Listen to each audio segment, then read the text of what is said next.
sempre nos acolhe com tanto carinho, nos dando essa oportunidade de estudarmos cada vez mais esse Evangelho de luz. Eu gostaria de saber se eu posso tirar a máscara, já que eu estou um pouquinho distante de vocês. Você se incomoda? Muito obrigada. Então, falando dessa oportunidade, porque nós sabemos que aquele que está aqui explanando, falando, precisou passar horas estudando, internalizando, para tentar colocar em prática, não é? Tanta beleza desse Evangelho de luz, tanta grandeza. Ontem estávamos assistindo a um vídeo do Haroldo Dutra Dias, em que ele conta uma passagem que no plano espiritual havia uma reunião, como muitas, como milhões, e um tarefeiro da casa dizendo: Doutor Bezerra, os dois no plano espiritual, como é que pode tanta hipocrisia no movimento espírita? Eu estou falando por mim. O irmão revoltado falava de si mesmo. Eu ainda trago tantas imperfeições, tantas mazelas, tantas dificuldades como o egoísmo, a mágoa, e vai citando aquela lista de imperfeições que nós ainda temos. E falamos tão bonito, aprendemos, ouvimos coisas tão bonitas e tão difíceis, e todo dia temos que estar recomeçando, porque estamos tão longe de tudo isso ainda. E o que o Senhor me diz disso? É mais ou menos isso, vídeo. Aí o benfeitor Bezerra de Menezes diz o seguinte: eu também, meu irmão, vivo lutando contra essas dificuldades, passo por tudo isso, mas eu já percebo uma diferença nos meus dias atuais com os meus dias passados. Antigamente, eu era um dos que corria para buscar essa grandeza, esse aparecer na multidão, porque há locais em que a gente frequenta em que é bonito você ser o mais isso, o mais aquilo, o menos amoroso, o menos fraterno. E hoje é diferente. Hoje, ao invés de correr para ser mais, eu já corro intensamente lutando para vencer essas imperfeições, porque nós, espíritas, ainda não atingimos esse patamar de glória, de grandeza, porque nós ainda estamos neste planeta de provas e expiações, e estamos todos lutando contra as nossas imperfeições, as nossas dificuldades.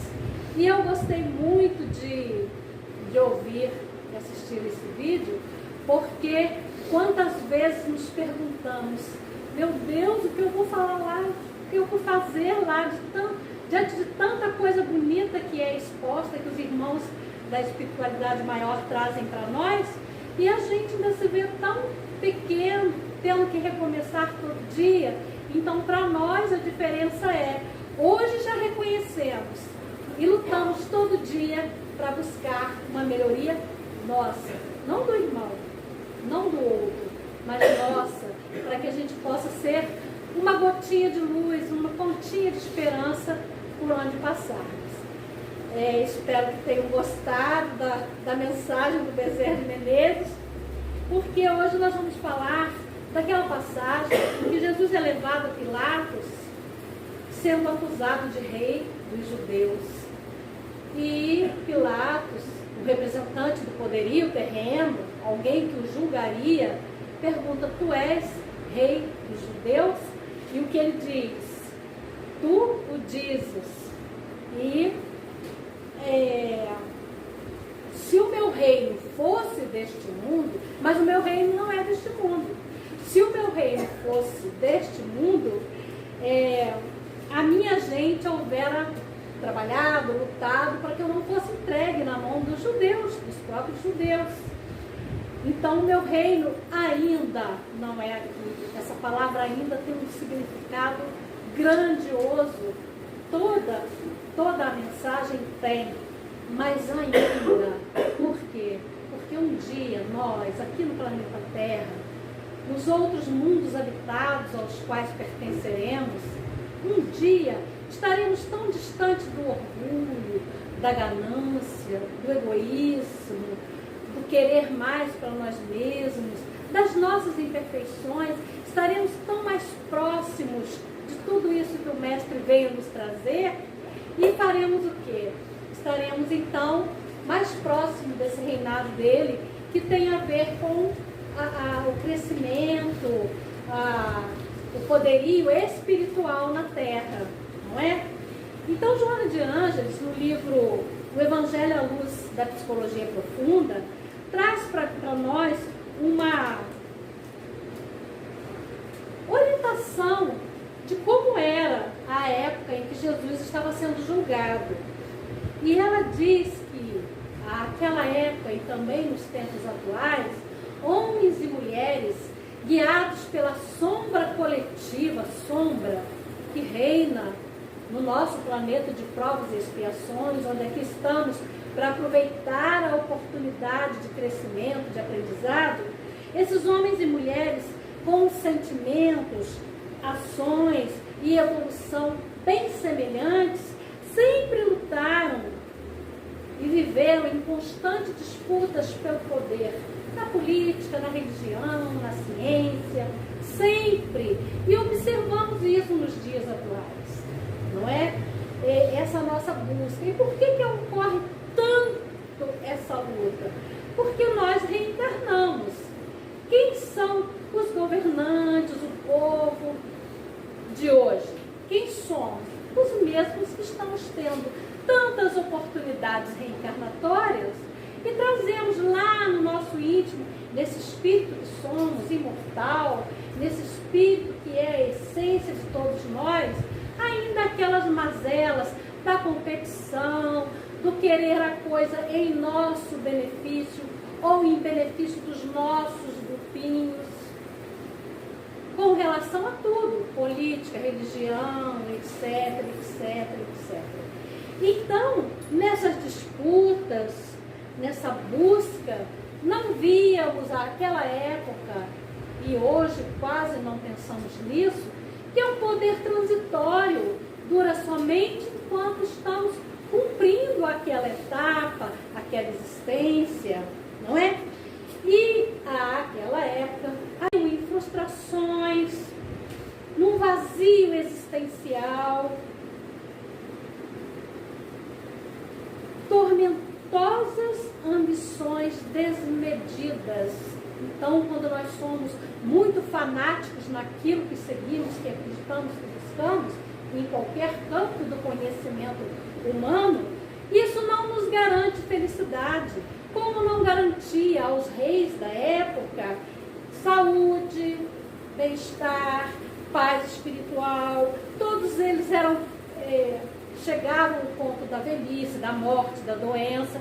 Tanto é que Amélia Rodrigues conta para nós, naquele livro, nós vamos colar aqui, tá? Quando Voltar à Primavera, também psicografia do Divaldo Franco, que nessas disputas ferrenhas, nessas brigas que havia lá atrás, nesse deixar o povo esquecido, porque os interesses próprios eram muito maiores, e era uma coisa que ninguém discutia, é assim mesmo, ele é rei, foi enviado por uma divindade, tem os poderes que tem, tudo ele pode, nós temos é que obedecer subalternamente, assim que se pensava, nem se discutia, não se buscava, não se lutava por diferenças, por conquistas.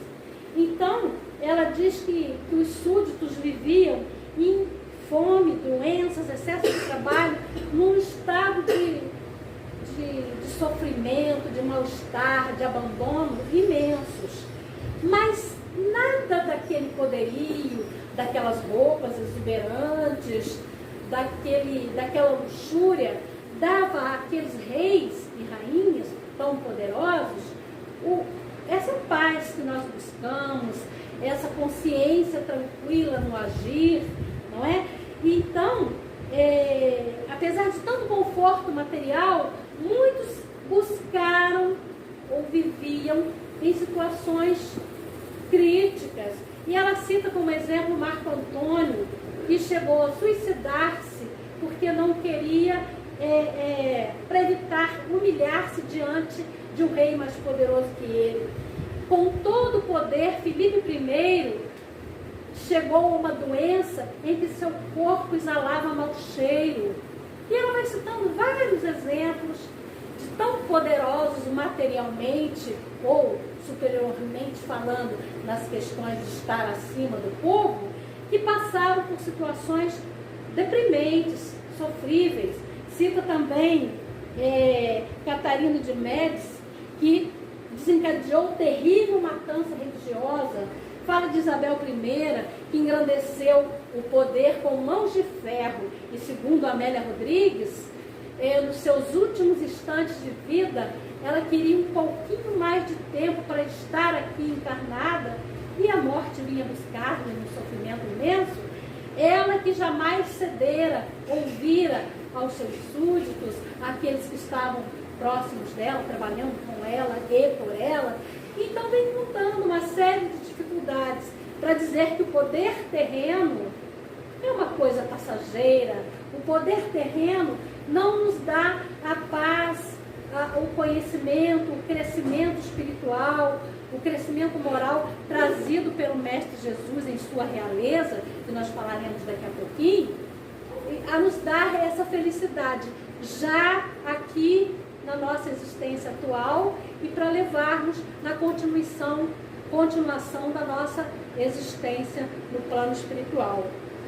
Para não falar só em reis sofríveis e que causavam sofrimentos, o livro do Emmanuel diz para nós, tem um livro do Emmanuel, A Caminho da Luz, que Carlos Magno foi um rei, nós vamos falar de uma exceção, foi um dos mais nobres imperadores romanos, que tendo analisado toda aquela história do passado, nós estamos falando que lemos nos livros, sabemos pouca história, tá, gente?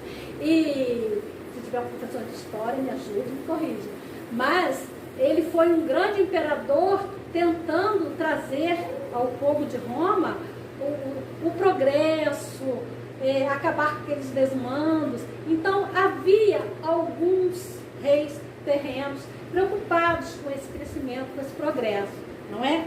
E ele foi um grande rei, Carlos Magno. Quem quiser buscar, pesquisar, é uma sugestão. Bem, nós estamos vendo aqui exemplos de reis que deixaram marcas negativas e que sofreram muito. Alguns buscando suicídio, alguns causando grande sofrimento para o seu povo. E falando desses que eram poderosos, a nossa passagem aqui começa por Pilatos, tendo que condenar Jesus, que era o seu papel, né, de julgar pelo menos, não sei se condenar, mas Pilatos, esse representante do poder temporal da época, mais tarde viria a sucumbir, porque ele venha a ser julgado por suas ações, seus desmandos, e também, segundo consta na história que os amigos da espiritualidade maior nos contam, e os historiadores, também sucumbiu com o suicídio, não é? E quem é o rei de todos os tempos? Quem é o rei que jamais foi esquecido, que dividiu a nossa história em antes de ele vir ao mundo e após ele vir ao mundo, que trouxe tantas transformações para todos nós, nos dando essa certeza de um amanhã infinitamente melhor, nos dando a grandeza do mundo imortal, nos dando essa certeza de que somos espíritos, estamos aqui de passagem, que as nossas dores, sofrimentos, amarguras, as nossas dificuldades, chamadas vicissitudes, são passageiras, mas nós, como espíritos imortais, que fomos criados simples, ignorantes, ou seja, desconhecedores de tudo isso, mas que as reencarnações vão nos dando essas oportunidades de aprendizado, de busca, não é? Todos nós temos uma meta a ser alcançada. Nós reencarnamos por uma questão muito clara, para evoluirmos. Todos nós, lá sendo criados simples e ignorantes, trazemos em nós a centelha divina, aquela luz que vai tocar o nosso íntimo, nos dando essas oportunidades evolutivas. Lá da época de Jesus, que provavelmente estivemos lá, 2000 anos depois estamos aqui, nessa busca pela verdade, não é? Então tem uma outra passagem aqui na continuação do Evangelho, ainda no capítulo item 1, do capítulo 2, dizia-lhe então Pilatos: és, pois, rei? Jesus lhe respondeu: tu dizes, sou rei. Não nasci e não vim a este mundo, senão para dar testemunho da verdade. Aquele que pertence à verdade, escuta a minha voz. Escuta, vai profundamente naquilo que eu estou dizendo, buscando essa reforma interior, buscando amar a Deus acima de todas as coisas e ao próximo como nós mesmos, entendendo que os meus direitos são também direitos do irmão de caminhada, que os meus deveres são relacionados ao bem comum, a me beneficiar e aqueles que seguem a estrada comigo. Essa lição do Mestre, essa verdade que ele nos traz da imortalidade da alma, da vida futura, da certeza de que as coisas não acabam aqui. E nós é que plantamos o nosso amanhã. Queremos um amanhã de paz, no plano espiritual, de trabalho, do bem, de luta, porque ninguém vai ficar dormindo, ouvindo flauta tocar lá. Nós vamos para lá trabalhar, seguir esta evolução, aprender, estudar. Então, quem quer ter um caminho de luz, já está começando a buscar esta luz e realizar esta luz, este crescimento aqui na Terra, como é o nosso caso, com todas as imperfeições que o nosso irmão da historinha do Bezerra nos citou no início da nossa fala, não é? Então, meus queridos irmãos, algumas diferenças nas religiões, de acharmos que quando desencarnarmos, para eles morrermos, nós vamos para o céu, o inferno, para nós não. Nós vamos continuar a trajetória que estamos contando aqui, com as possibilidades de crescimento para uma nova oportunidade reencarnatória e para aprendermos sempre mais. Para nós, Jesus não vai voltar. Ele voltou, ele vai voltar. Para nós, espíritas, Jesus sempre esteve conosco. Há milênios, bilhões de anos, na criação do nosso planeta, na formação de tudo que existe aqui, no planejamento do que viveríamos, faríamos, receberíamos, no tempo em que esteve encarnado entre nós, trazendo as lições grandiosas que temos no Evangelho, nessa codificação que o Dr. Bezerra de Menezes traz, da voz dos imortais, que quando a gente ouve uma vez, não esquece jamais. Não é assim que a Amélia Rodrigues nos fala?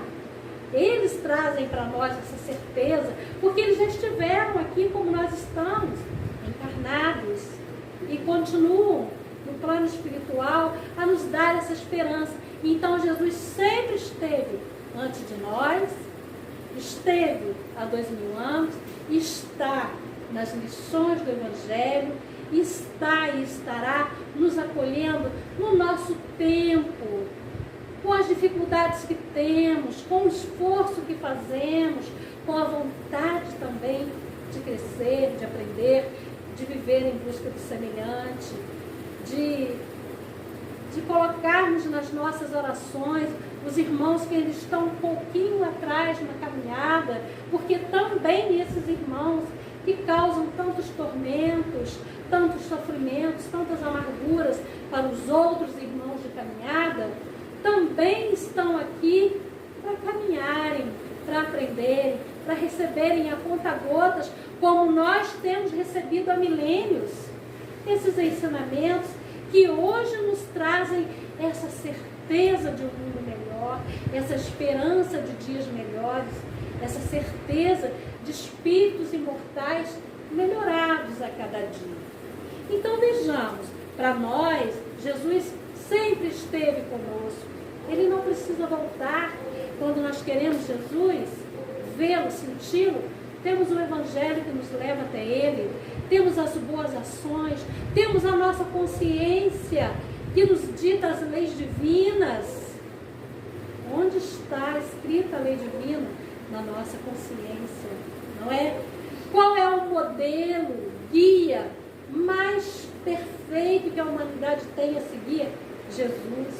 O mesmo Jesus que passou por aquela experiência, que não enfrentou com grandeza, com orgulho, os poderosos da época, porque senão ele também teria sido um rei esquecido. Teria colocado a perder todo o planejamento do Pai espiritual, do Pai celeste, para a nossa evolução, para o nosso aprendizado. Quando ele se humilhou diante daqueles poderosos, ele estava dando uma lição de grandeza, de humildade, não é? E nós precisamos aprender essa lição de humildade. Quantas vezes dizemos, eu não me calo, sou muito boazinha, mas nesta hora minha voz tem que ser maior e é melhor. E quando é que nós vamos aprender a lição do Mestre? De esperar a coisa acalmar. Estamos falando para Vera Lúcia com gente agora.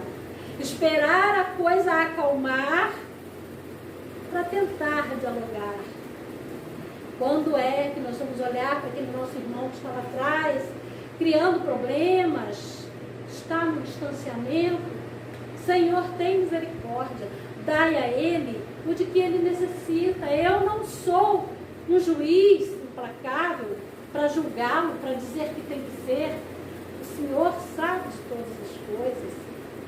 Abra esses olhos, essa mente, esse coração, e o meu também, para ser menos juiz. Então a gente tem que fazer uns paralelos na existência nossa, do nosso irmão. Quando nos analisamos do que fomos há 20, 30, 40 anos, nós já percebemos essa pequena diferença, essa busca que temos em sermos um pouquinho melhores, não é mesmo? Opa, que bom, já percebo que hoje me incomoda. Aquele tempo não. Era eu em primeiro plano, não é? E olha que nesta reencarnação ainda. Certo? Então, nós vamos vendo aqui. Jesus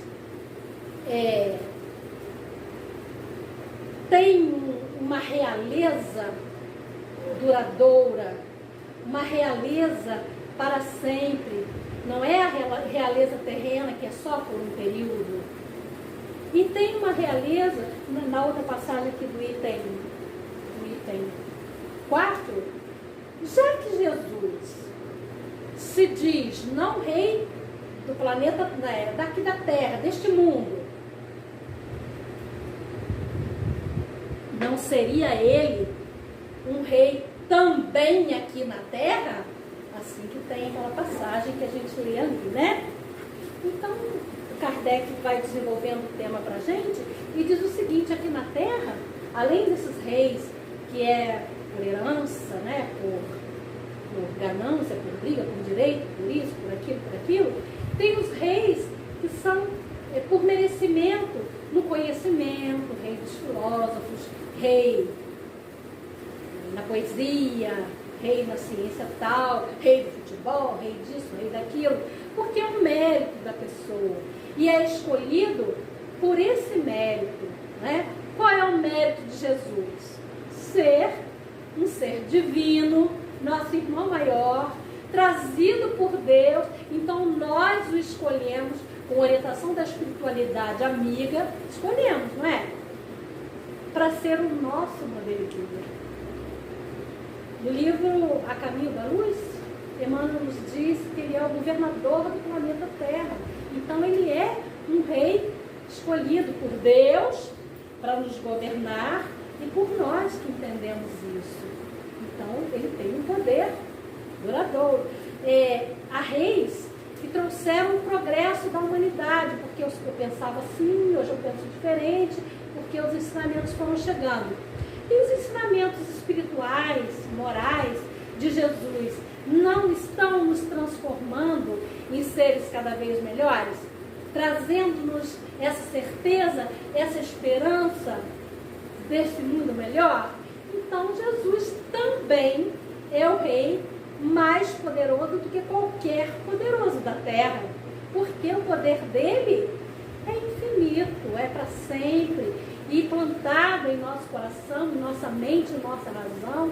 A doutrina espírita é uma doutrina que nos fala da razão, não é? É a fé raciocinada. É possível? Tem a ver? Não, isso é meio absurdo. Não, isso é possível. E aí nós vivemos dessa maneira, acreditando, buscando essas respostas neste Evangelho de luz. Temos então, na orientação, por que é que Jesus foi tão sacrificado, chegou a ser levado à cruz? Porque os judeus esperavam alguém que chegasse numa caravana de ouro, nascesse num palacete, que mandasse e desmandasse em todos os outros reis, que numa palavra destruísse povos inteiros, ficando só os seus escolhidos no seu caminho. E Jesus não fez nada disso. Nasceu numa manjedoura, em meio a animais, viveu sempre no meio de pessoas simples, sofridas, amarguradas, capazes de, pela dor, buscarem-no, entenderem que o amor cobre a multidão de pecados. Só o amor consegue diminuir as nossas falhas, fazendo com que a gente tome atitudes melhores para não errar mais, não é? E aí Jesus foi um líder natural, um líder que busca afastar-se da sombra, do egoísmo, do orgulho, da vaidade, dando-nos a nós, pela vontade, desejo, esforço, interesse no aperfeiçoamento próprio. Jesus não se preocupou com o reinado para ele, dele, em benefício dele, com regalias para ele. Jesus preocupava-se com os seus irmãos, com o nosso crescimento, com a nossa evolução, em acabar com a nossa ignorância, de forma amorosa, de forma a exemplificar o que fazer, exemplificando, agindo, trazendo a verdade que nos liberta do egoísmo, a verdade eterna que nos mostra caminhos de maior luz, não é? Essa verdade de Jesus, quando ele nos convida a escutar a sua voz, porque ele diz: aquele que escuta a minha voz, não é assim que nós lemos lá? Então, a verdade que Jesus nos traz destrói a sombra, toda a sombra que existe, porque quando nós tomamos atitudes pensando no que Jesus fez, faz ou faria, nós com certeza não caminharemos mais nas sombras. Ilumina a nossa ignorância, a ignorância da humanidade inteira. Esta verdade liberta dos atavismos da inconsciência, porque eu agia preso àquilo sem pensar, porque sempre foi assim. E agora não, nos liberta disso, não estamos mais presos. Agora nós raciocinamos, buscamos caminhos, buscamos respostas. E essa verdade que Jesus nos traz, da imortalidade da alma, é a única chave que temos que abrir para entendermos que as nossas atitudes hoje ajudarão nesse mundo de transição para uma nova era.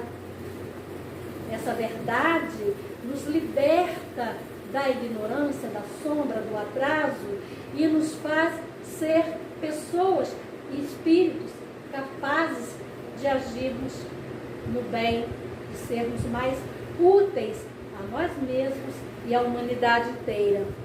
Então, nós temos aqui, Joana de Ângeles nos diz: que o ministério de Jesus, o ministério, a governança dele, foi todo delineado na vida futura. Vamos nos preparar, meus irmãos. O meu reino ainda não é daqui.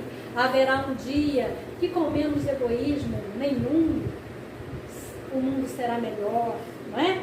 O seu ministério, então, delineado na vida futura. O seu apostolado, o serviço de apostolado, foi nos despojar desses condicionamentos que nos impregnavam a vida corporal. O que é que nós ainda nos vemos pensando? Ah, não, eu tenho que fazer aqui agora, eu estou vivendo aqui agora.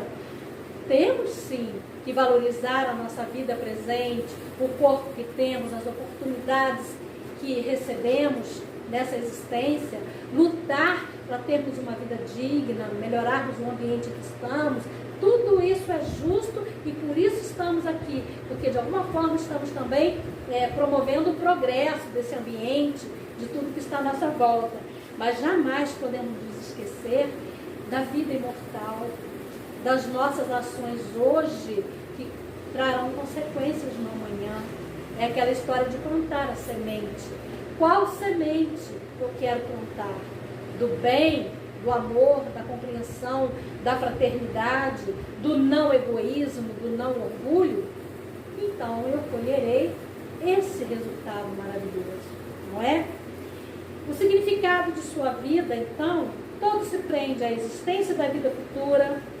Por que Jesus teve que viver conosco aqui por um período, até os 33 anos, como constam as orientações? A existência da vida futura.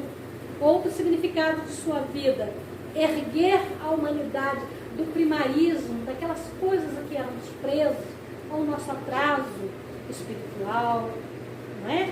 Então, é nos erguer, nos levantar, nos tirar dali, dar caminhos para a transformação moral de todos nós, com uma aquisição de muito mais apuradas percepções psíquicas, o que pensamos, o que sentimos, o que emitimos, as nossas vibrações, os nossos pensamentos.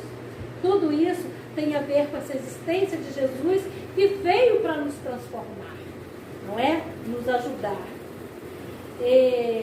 Então, quando nós entendemos essa questão da vida futura, da imortalidade da alma, nós começamos a compreender as anomalias, os desafios da nossa existência física, material. Isso tudo vem esclarecer para nós a importância e a existência da justiça divina. Porque Deus é um Pai justo, bom, perfeito. Não é isso? Então, queridos irmãos, continuando a fala de Joana de Ângeles, no livro Jesus, o Evangelho à Luz da Psicologia Profunda, diz que o quanto mais ele parecia frágil na mão dos poderosos da época, ele se tornava imbatível. Porque quem é que conseguiu vencê-lo até hoje? Quem é que foi superior a ele? Amarrado, ele estava profundamente livre, porque ele tinha a sua liberdade espiritual, o seu conhecimento, a sua essência divina, não é? Lanhado, cheio de suplícios, cruz, etc, etc, ele estava indiferente ao suplício. Por quê? Jesus não sentiu dor? Ele não estava ali para sentir dor, para fazer as pessoas ficarem chorando. Ele estava ali para mostrar que aquele suplício era o que nos chamava atenção à época. Até hoje, quantos de nós ainda gostamos, infelizmente, de um programa que mostra tragédia, sangue, isso e aquilo, num desfecho negativo? Imagine a época de Jesus com o atraso espiritual que tínhamos. Atraso moral, seguindo aquelas leis mosaicas que foram importantes para a gente se colocar numa posição de crescimento também. Não foram leis inúteis, não. Moisés fez tudo direitinho, de acordo com a nossa evolução na época. Não é isso? Então, Jesus evitou, quando tem essas falas deles e todas as outras falas deles que foram transmitidas pelos evangelistas, não é? Ele evitou profundas lições libertadoras. Por quê? Nós não íamos entender eles. Era capaz que a gente risse mais dele e ainda mandasse bater mais. Porque a hora que Pilatos lava as suas mãos e diz para o povo, Pilatos estava preocupado ali com não perder o poder, continuar com as regalias de rei. Então deixou na mão do povo, não, eu vou ouvir o povo, porque é o meu eleitor, né? O povo que está aqui comigo, não é assim? Então, o que ele faz? Dá para o povo decidir.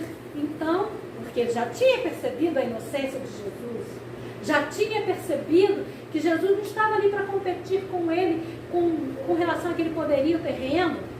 Jesus viera por uma razão muito maior. Ele sentiu isso, mas deixou que o povo, aquela turba, né, aquele povo agitado, resolvesse. Na época da Páscoa, escolhe-se um preso para ser libertado. Quem vocês escolhem? Jesus ou outro? Não queremos a liberdade de Barrabás, não é isso? Porque nós gostamos de quê? De barulho, de sensacionalismo. Ainda. Estamos tentando não gostar. Olha que bom que a gente está se esforçando, né? Bom, então, gente, a gente vê aqui que Pilatos lavou as suas mãos, deixou que o outro decidisse, falhou na sua decisão, né? Mais tarde ele vai ter que responder por isso lá, porque de acordo com os ventos, o poder vai mudando, né? Tem os a favor, tem os contra, e por aí acontece, não é? E inclusive tem contos dos irmãos espirituais que a própria esposa de Pilatos pede a Pilatos que não condene, porque ele é um homem do bem, só pregava o amor, a fraternidade, a justiça divina, mas ele precisava fazer uma média com a sociedade, com as pessoas que estavam à volta ali, né? Coitado do Pilatos. Mas coitado, e que bom que a doutrina nos diz que também ele já tem tido milhares de oportunidades reencarnatórias. Bom será se não está aqui conosco, sentado, pregando, falando de espiritismo em algum lugar, não é? Porque também aqueles que falharam no passado, como nós que falhamos hoje, vamos tendo oportunidades de crescimento. Essa uma das grandes belezas da doutrina, a nos mostrar que a oportunidade é para todos nós. E a cada vez que vamos compreendendo isso, mudando, buscando nessa reflexão e nessas orientações dos espíritos amigos, a gente vai se melhorando como ser humano, como espírito imortal. Então, quando ele evitou aquelas profundas lições libertadoras, que são essas que nós ouvimos hoje, ele ofereceu o essencial. Ele falou do amor, da unidade, do perdão. Pai, perdoai. Eles estão no estágio evolutivo tão pequeno, tão atrasados, eles não sabem o que estão fazendo. Ao invés de gritar, olha papai, olha eu aqui, papai, dá uma olhadinha, fulano fez comigo. O que ele fez? Perdoai, pai. Eles não sabem o que fazem, não é?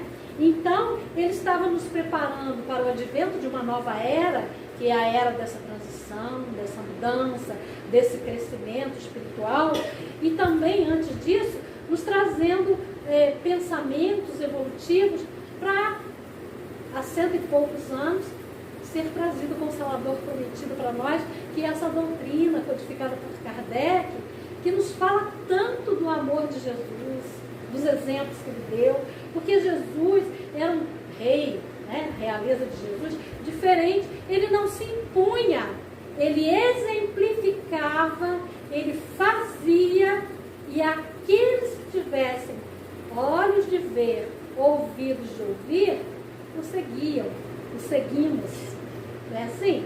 Então isso é uma grandeza de um ser evoluidíssimo espiritualmente, que é Jesus, nosso governador, nosso modelo e guia, como já dissemos, não é isso? Então, Jesus mantém-se em sua realeza até hoje. Ele não precisa voltar, ele está conosco sempre, não é?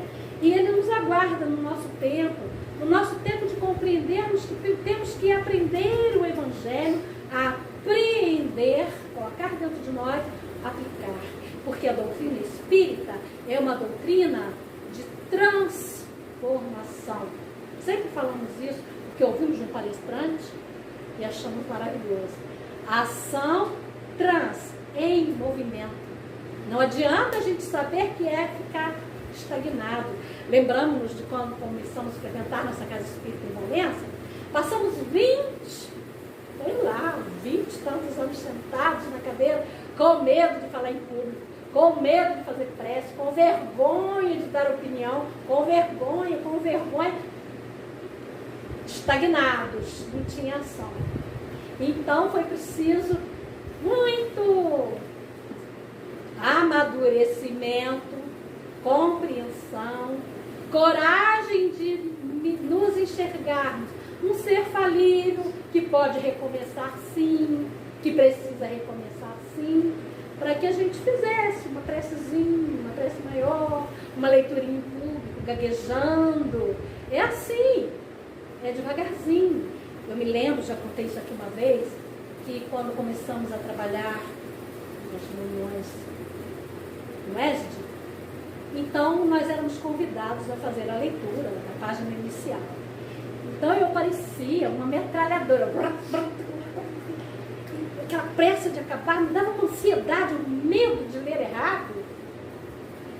E aí uma amiga maravilhosa, porque amigo é aquele que chega para você e bota o dedinho na sua ferida devagarzinho, para você não gritar, mas tira a casquinha se precisar, bota o remedinho, né? Ela não fica, parabéns, te aplaudindo pelas costas, falando pelas costas. Ela disse para mim, Sibelinha, você lê muito bem, você tem uma voz boa, sua dicção, você precisa melhorar, falar um pouquinho mais alto. Mas, etc. Mas eu queria te falar uma coisa. Quando você for ler para nós, deixa a gente beber da sua leitura. Leia devagar para a gente entender o que você está falando. Você fala tão rápido que a gente tem que adivinhar qual é a palavra. Eu fiquei assim meio em estado de choque, porque eu sabia que eu fazia aquilo. E eu disse para ela, posso te dar um abraço? Naquele tempo não tinha pandemia, tá, gente? Isso já tem muito tempo. Posso te dar um abraço? Meu Deus, que bom que você me falou isso, me deu coragem para eu tentar fazer melhor. Demorei uns anos para fazer bem feito, ou melhor, mas eu tive esse toque. Então Jesus nos dá as oportunidades e nos espera no nosso tempo, porque assim como ele tem certeza, nós também temos que a nossa meta aqui é qual mesmo? Evolução, crescimento espiritual, sermos indivíduos melhores, não é isso? Então, gente, outra coisa que ele nos ensina, porque se ele fosse um rei mundano, um rei terreno, ele estaria aqui flutuando, se mostrando o grande, mas o que ele nos mostrou? Somos todos filhos do mesmo Pai. Olha, essa paternidade, somos filhos de Deus, porque fomos por Ele criados. Ele que nos dá as oportunidades reencarnatórias. Então, Jesus nos diz uma outra coisa grandiosa. O dia que a gente tiver essa consciência real, a gente para de reclamar da vida, para de falar do colega, para de um monte de coisa, porque ele disse para nós que ele é nosso irmão. Gente, vocês já pensaram a nossa riqueza de termos um irmão humilde, grandioso, inteligente, amoroso, etc, etc, perfeito. Nós estamos muito distantes, mas um dia chegaremos a uma perfeição próxima a dele. Também não temos ilusão não, tá? Porque falta muito tempo. Mas se a cada mês, dia, ano, a cada reencarnação, a gente vencer uma imperfeição, olha que maravilha. Nós temos a eternidade pela frente, porque a partir do momento em que fomos criados, nunca mais deixaremos de existir. As oportunidades virão muitas e muitas e muitas vezes, mas não é cruzar os braços agora e esperar, quem sabe, na próxima melhor. Não, vamos fazer hoje o que já nos é possível, aquilo que a gente já enxerga como um incômodo, como algo que nos prejudica na caminhada, que prejudica o nosso irmão de caminhada, não é assim? Bom, então, olha a nossa riqueza, somos filhos de Deus, e somos irmãos de Jesus. Que realeza é essa? É uma realeza espiritual de alguém tão evoluído que em nenhum momento se mostrou superior a nós. Nos mostrou que nós tínhamos condição de segui-lo. Eu sou o caminho, a verdade, a vida. Então, se nós queremos a felicidade eterna, a tão sonhada felicidade, podemos começar aqui agora, e já estamos fazendo isso, que bom, nesse caminho que ele nos traz, do perdão, do amor, da tolerância, da disciplina, da vontade de nos melhorarmos, do esforço, e por aí vai. Quanta lição, quanto caminho aberto, a estrada está livre para nós. Quando nós paramos para pensar nos nossos irmãos que defenderam a nossa doutrina, e lá atrás que defenderam o cristianismo, que precisaram dar sua vida física, serem queimados, torturados. Hoje nós somos milionários. Por quê? Hoje nós podemos falar publicamente da fé que professamos, podemos ter nossas reuniões abertas, aquele que queira nos ouvir de qualquer crença religiosa, de qualquer segmento. Valença, nós temos o Centro Espírita de Valença, que esse ano completará 110 anos de existência. Nossa casa é bem velhinha, né? 110 anos, uma benção. Então, nós nos lembramos do senhor João Toledo, que talvez alguns de vocês aqui tenham conhecido. Ele desencarnou com 102 anos, parece. Há poucos anos, uns 2, 3 anos atrás. Então, ele dizia que quando eles fundaram a nossa casa, eles tinham que ter uma autorização do delegado de polícia, e havia um representante da polícia, olha a lei de progresso aí, gente, que sentava-se num lugar de destaque com aquela cara de malvado e acompanhava cada leitura, cada prece. Se houvesse, então, reunião mediúnica, mandavam mais pessoas para fiscalizar. E naquele tempo, afloradas as manifestações, não é? Sem muita orientação, hoje nós temos. Porque se temos mediunidade, ou queremos conhecer, temos o livro dos médiuns, primeiro o livro dos espíritos, a nos ensinar o que é espírito. Depois vem os livros a nos ensinar como fazer uma comunicação, o que deve ser feito, o que é aceito, o que é engano, o que é verdadeiro. Nós temos tudo isso. Nós temos tudo de mão beijada hoje. Mas naquele tempo, então ele nos contava que as pessoas eram católicas. Há pouco tempo é que surgiu o protestantismo, e sendo assim tão ramificado, e que bom que cada religião é importantíssima, tem seus seguidores no estágio evolutivo em que precisam ouvir daquela forma para atingirem o amor, a perfeição, a busca do bem. Todas as religiões são úteis e necessárias, mas naquela época era o catolicismo. Então, as pessoas vinham, quem conhece Valença, nós temos uma grande praça que é o Jardim de Baixo, e o nosso Centro Espírita de Valença é lá naquela praça.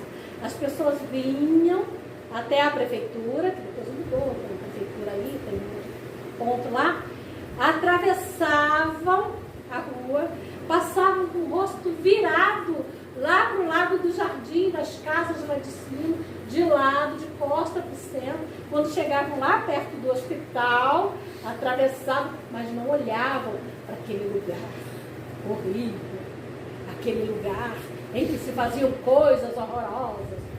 E mostrando a evolução dos tempos, nós tivemos um padre em Valença, que não vamos citar nós, somos meio tagarelos, mas não vamos contar.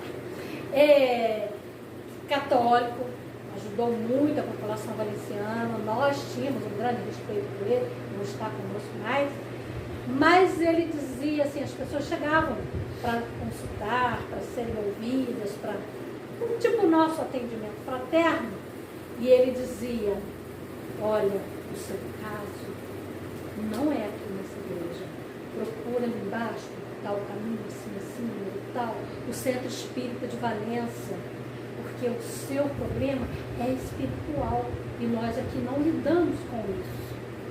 Então, olha, o tempo dando volta, a gente compreendendo o direito do outro, seguir aquilo que ele está pronto a seguir, não é? E são muitas histórias, muitas histórias. Bem, vamos ver aqui, para a gente fechar, nesta fala, então, de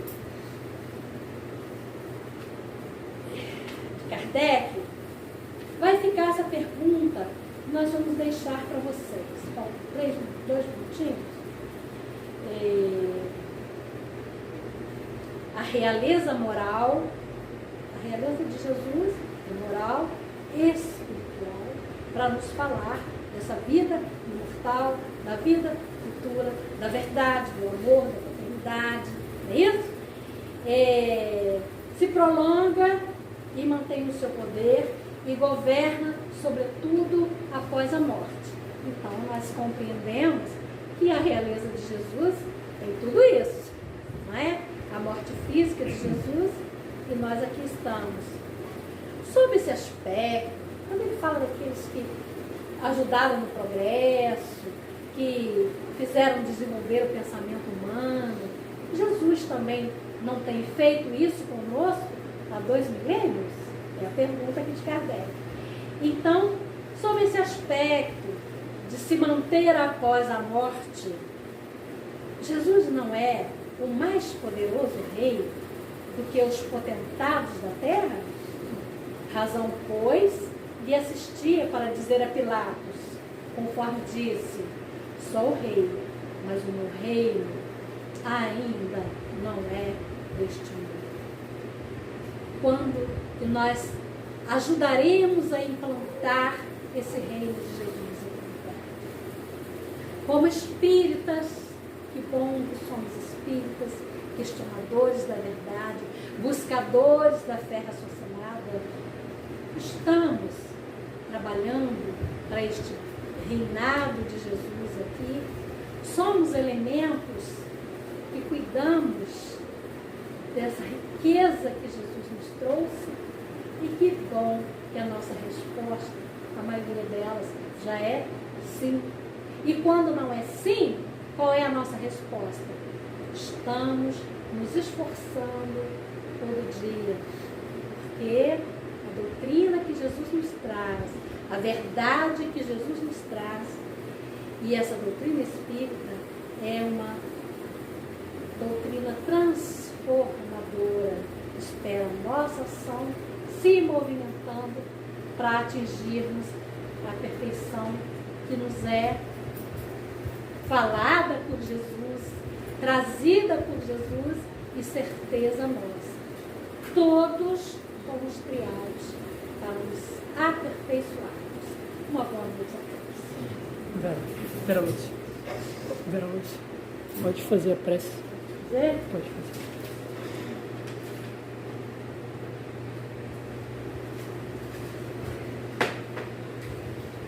Então, meus irmãos,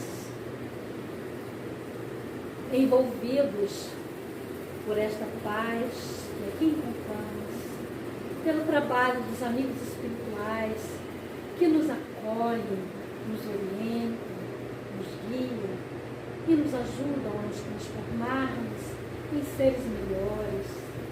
Agradecidos ao doutor Bezerra de Menezes, mentor desta casa de oração, de trabalho do bem, agradecidos ao nosso Rei Celestial, ao nosso maior exemplo aqui na terra, que é Jesus. Queremos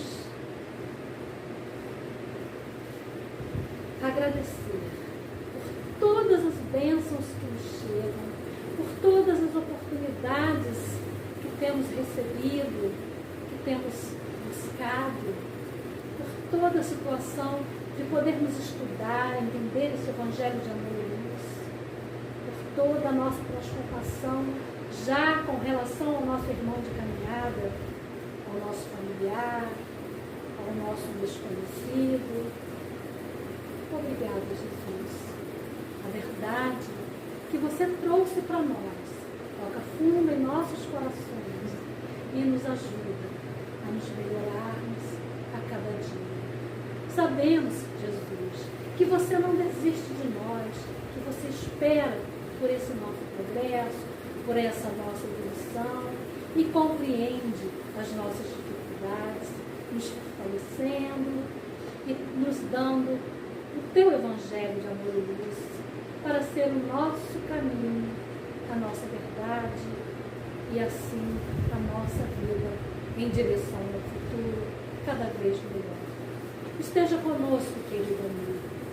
Amigos espirituais, obrigada por sua presença, por seu amparo. Jesus,